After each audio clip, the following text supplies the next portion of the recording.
Oke, apa gunanya sih belajar bilangan prima? Kenapa harus belajar bilangan prima? Nah, pertanyaan itu pasti sering muncul di benak kalian. Nah, yang pertama, kenapa kita harus belajar bilangan prima adalah satu, untuk mempermudah kita mencari KPK. Nah, di sini KPK bukan Komisi Pemberantasan Korupsi, tapi kelipatan persekutuan terkecil. Begitu juga dengan membantu kita untuk mencari FPB. Dan berikutnya adalah kriptografi, yaitu tentang sistem pembangun data supaya tidak bocor ke pihak ketiga.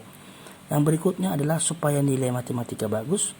Ya mungkin masih banyak lagi, atau siapa tahu masih ada lagi.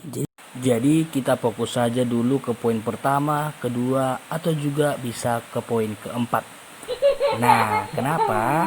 Karena di pelajaran berikutnya adalah tentang mencari KPK dan FPB.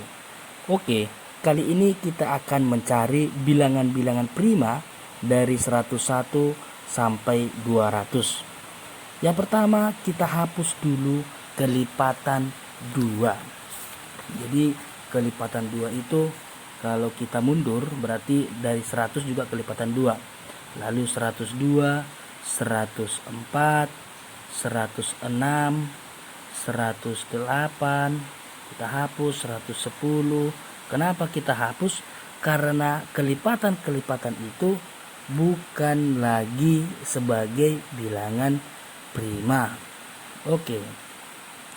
Berikutnya kita hapus terus, kita hapus terus, kita hapus terus, dan kita hapus terus. Oke. Ini kita hapus aja langsung karena polanya sama ya. Jadi 170 genap, 180 genap, semua yang ekornya juga 8 genap, yang ekornya juga 6 genap, yang ekornya 4 juga genap, dan yang ekor 2 juga genap. Jadi bukan bilangan prima. Berikutnya kita hapus kelipatan bilangan 3. Kenapa? Karena bilangan 3 bukan bilangan prima. Nah, kalau kita mundur 99 itu kelipatan 3. Lalu tambah 3 102, ditambah 3 lagi 105, tambah 3 lagi itu 108. Lalu berikutnya lagi tambah 3 jadi 111. Berikutnya 111 tambah 3 114. Oke, lalu kalau kita sudah tahu, kita hapus secepat mungkin. Oke, kita hapus terus. Kita hapus yang merupakan kelipatan 3 karena mereka bukan lagi bilangan prima. Oke.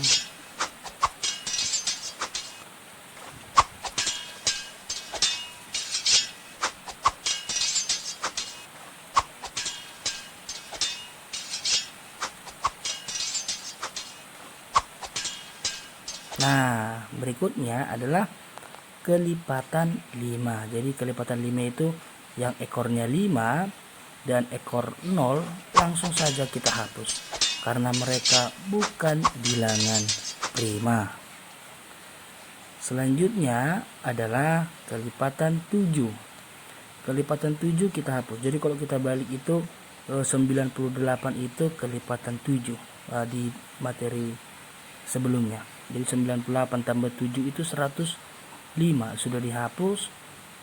Ditambah 7 lagi itu 112, sudah juga dihapus.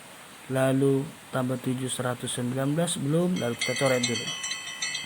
Kita coret 119 tambah 7 itu 126, sudah dicoret.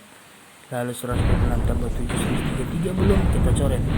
Kita coret terus yang merupakan kelipatan 7. 133 tadi 140, lalu 147, lalu berikutnya 154 sudah, tambah 7 161, lalu 168 sudah. Oke, tambah 7 lagi 175 sudah. Oke, lalu sudah selesai. Nah, berikutnya adalah kelipatan 11. Kelipatan 11 kalau kita balik itu 99 kali lipatan 11 tambah 11 itu 110 sudah. 110 tambah 11 121. Oh belum, kita coret dulu. Terus kelipatan 11 ini kita coret, yaitu 132, 143, 154 sudah, 165, 176, 187. Oke, sudah habis. Berikutnya kelipatan 13. Kelipatan 13 kita coret. Jadi kelipatan 13 ini dimulai dari 91 sudah dicoret di sebelumnya, lalu 104, 117, 130, 143, 156, 169, 169 belum. Oke, kita coret. Lalu 182, 195. Oke, sudah habis. Nah, inilah bilangan-bilangan prima dari 101 sampai 200. Oke. Nah, cara ini pertama sekali ditemukan oleh kakek Eratosthenes yang sering disebut dengan saringan Eratosthenes. Katanya adalah dengan menghapus semua bilangan kelipatan prima, maka bilangan yang tersisa adalah bilangan prima. Setelah kita melakukan penyaringan Eratosthenes, maka kita temukan bahwa bilangan-bilangan prima dari 100 sampai 200 adalah 101, 103, 107, 109, 113, 127, 131, 137, 139, 149, 151, 157, 163, 167, 173, 179, 181, 191, 193, 197, dan 199.